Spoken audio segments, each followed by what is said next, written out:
Hello guys, আসসালামু আলাইকুম। সকলে কেমন আছেন? এখন ফেসবুকে ইউটিউবে যেখানেই ঢুকি শুধু কাশফুলের ভিডিও।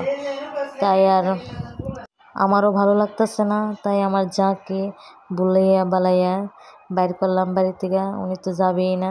আসরের পরে দেখতে পাচ্ছেন সূর্যটা ডোবার আগ দেখতে গেছি, কি সুন্দর লাগতেছে সূর্য ডোবার দৃশ্যটা।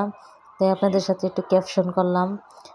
আমি শুধু একা উপভোগ করব, আপনাদেরকে নিয়ে উপভোগ করি। যাওয়ার সময় একটু রাস্তার ভিউ নিলাম, একবার আমার দিকে ধরতেছি, একবার যাদিকে রাস্তার পাশে এই যে কী সুন্দর ফুল গাছগুলা, গোলাপ ফুল আর এটা কী ফুল বলে আমি জানি না। ফুলগুলো খুবই সুন্দর লাগছিল দেখতে। একটা ফুল ছিঁড়ে সূর্যের দিকে ধরে রইলাম সূর্যকে দেখানোর জন্য। ওদিকে আমার ভাতিজা ওরা আগে যাচ্ছে। কাশফুল দেখে তো ওরা একদম দূর, আমি পিছন থেকে ওদেরকে ভিডিও করতেছি। এখন আমরা হলো বাঙালি, আমরা হুরযুগে বাঙালি, যা দেখি তাতেই আমাদের মনটা গইলা যায়। এদিকে দেখতে পাচ্ছেন কি সুন্দর, আজকে আমার এত পরিমাণে ভালো লাগছিল।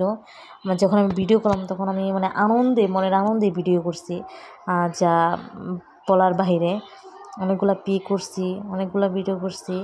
সবগুলো ভিডিও তো আর একসাথে অ্যাড করা যায় না, দেখা যায় অনেক বড় হয়ে যায়। যাই হোক, সূর্যের সাথে একটু খেলতেছি। এদিকে আমার যা বলতেছে আমি ফুল উঠে আনি, আমার যা ফুল উঠে আনতেছে কাশফুল। আমার ভাতিজি বললো আমার যাকে আম্মু ফুল উঠাই দাও, তাই জন্য ফুল উঠাই দিতেছে। আমি ও ফুলগুলো নিয়ে একটু ভিডিও করলাম। শুধু আমরাই কিন্তু আসি নাই, আরও দেখা যায় কয়েকজন মানুষ আসছে, তাদেরকে ভিডিওতে নেওয়াটা তো ঠিক না। তাও আমি তাদেরকে নিয়ে নেই ভিডিওতে। যাই হোক, আমার ভিডিওটা সবাই ভালো লাগলে সবাই শেয়ার করে দেবেন।